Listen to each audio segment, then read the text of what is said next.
दोस्तों, भारत और रूस के बीच बढ़ती नजदीकियां और व्यापारिक संबंध आज पूरी दुनिया की राजनीति का केंद्र बिंदु बन चुके हैं। खासकर अमेरिका और यूरोपीय देशों को यह दोस्ती खटक रही है। इसके चलते भारत को घेरने की साजिशें हर दिन तेज होती जा रही हैं। हाल ही में यूरोपीय संघ, यूरोपियन यूनियन ने रूस पर लगाए गए प्रतिबंधों के बहाने भारतीय कंपनियों को टारगेट करना शुरू कर दिया है। लेकिन सवाल उठता है, क्या यह सिर्फ रूस को रोकने की कोशिश है या भारत को आर्थिक रूप से कमजोर करने की सोची समझी चाल? चलिए इस पूरे मामले को विस्तार से समझते हैं। क्यों परेशान हैं पश्चिमी देश? भारत और रूस के बीच दोस्ती कोई नई बात नहीं है। दशकों से दोनों देश व्यापार, ऊर्जा, रक्षा और तकनीकी क्षेत्रों में एक दूसरे के महत्वपूर्ण सहयोगी रहे हैं। हाल के दिनों में भारत ने रूस से तेल आयात को कई गुना बढ़ा दिया है। इसका कारण सीधा है, भारत को सस्ते दरों पर तेल मिल रहा है और इससे हमारी अर्थव्यवस्था को मजबूती मिल रही है। लेकिन पश्चिमी देशों, खासकर अमेरिका और यूरोपीय संघ को यह मंजूर नहीं। रूस और यूक्रेन के बीच युद्ध के चलते यूरोपीय संघ ने रूस पर कड़े प्रतिबंध लगाए ताकि उसकी अर्थव्यवस्था कमजोर हो जाए और वह युद्ध रोकने पर मजबूर हो जाए। लेकिन इन प्रतिबंधों का पूरा असर तब ध्वस्त हो गया जब भारत ने रूस से तेल आयात करके उसे रिफाइन किया और यूरोपीय देशों को ही एक्सपोर्ट करना शुरू कर दिया। यूरोपीय संघ ने हाल ही में रूस पर 15वें प्रतिबंध पैकेज की तैयारी शुरू की है। इसके तहत उन कंपनियों को निशाना बनाया जा रहा है जो रूस को टेक्नोलॉजी, कच्चा माल या अन्य जरूरी चीजें सप्लाई कर रही हैं। इस सूची में भारतीय कंपनियों के नाम भी शामिल किए गए हैं। इसका कारण यह है कि भारत से तेल रिफाइन होकर यूरोपियन बाजार में पहुंच रहा है, जो यूरोपीय संघ के प्रतिबंधों की धज्जियां उड़ा रहा है।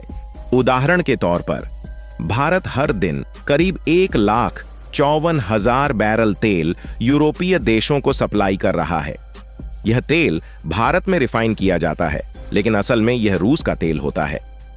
यूरोपीय संघ के लिए भारत एक महत्वपूर्ण व्यापारिक साझेदार है।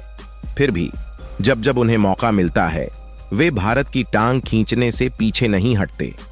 यूरोपीय संघ ने पहले भी भारतीय प्रोडक्ट्स पर अलग अलग बहाने से भारी टैक्स लगाए हैं। भारत और यूरोपीय संघ के बीच फ्री ट्रेड एग्रीमेंट (FTA) की बातचीत कई बार अटक चुकी है, क्योंकि यूरोपीय देश भारत के साथ भेदभावपूर्ण रवैया अपनाते हैं। रूस को झुकाने की कोशिश में भारत को क्यों निशाना बनाया जा रहा है? यूरोप और अमेरिका दोनों ने रूस पर आर्थिक प्रतिबंध लगाने के लिए हर संभव कोशिश की है।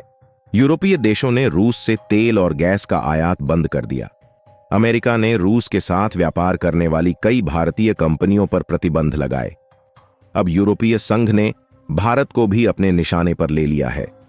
लेकिन इस पूरी रणनीति में सबसे बड़ी समस्या यह है कि भारत और रूस की दोस्ती इन प्रतिबंधों के बावजूद और मजबूत हो रही है। फ्री ट्रेड एग्रीमेंट (FTA) एक ऐसा समझौता है जिससे दोनों देशों को ड्यूटी फ्री एक्सेस मिलता है। भारत और यूरोपीय संघ के बीच यह समझौता कई सालों से रुका हुआ है। यूरोपीय देशों का रवैया भारत के लिए हमेशा भेदभावपूर्ण रहा है। यूरोपीय संघ चाहता है कि भारत उसके सभी शर्तों को मान ले, लेकिन भारत ने कई बार इन शर्तों को खारिज किया है। अब सवाल उठता है कि अगर यूरोपीय संघ भारतीय कंपनियों को प्रतिबंधों के घेरे में लेता है, तो क्या यह समझौता संभव हो पाएगा? भारत को क्या कदम उठाने चाहिए? इस पूरे मामले में भारत को समझदारी और कूटनीति से काम लेना होगा। 1. स्वतंत्र नीतियां बनाना। भारत को अपनी आर्थिक और ऊर्जा नीतियों को किसी बाहरी दबाव में आए बिना तय करना चाहिए। 2. अंतर्राष्ट्रीय मंच पर विरोध। यूरोपीय संघ द्वारा लगाए गए प्रतिबंधों के खिलाफ भारत को अंतर्राष्ट्रीय मंचों पर अपनी आवाज उठानी चाहिए। भारत को अपने व्यापारिक संबंधों को और विविध बनाना चाहिए ताकि किसी एक बाजार पर निर्भरता कम हो। दोस्तों, यह साफ है कि यूरोपीय संघ और अमेरिका दोनों ही भारत को रूस का सहयोगी मानते हैं और इसे रोकने के लिए हर संभव कोशिश कर रहे हैं। लेकिन हमें यह समझना होगा कि भारत को अपने राष्ट्रीय हितों के लिए खुद निर्णय लेना होगा, चाहे वह रूस के साथ तेल व्यापार हो या यूरोपीय संघ के साथ समझौता। अब आपसे एक सवाल, क्या आपको लगता है कि भारत को यूरोपीय संघ के दबाव में आना चाहिए या फिर अपने हितों को प्राथमिकता देनी चाहिए? अपनी राय कमेंट सेक्शन में जरूर बताएं। अगर आपको यह वीडियो जानकारी पूर्ण लगा हो तो इसे लाइक करें, अपने दोस्तों के साथ शेयर करें और हमारे चैनल को सब्सक्राइब करना न भूलें। जय श्री राम।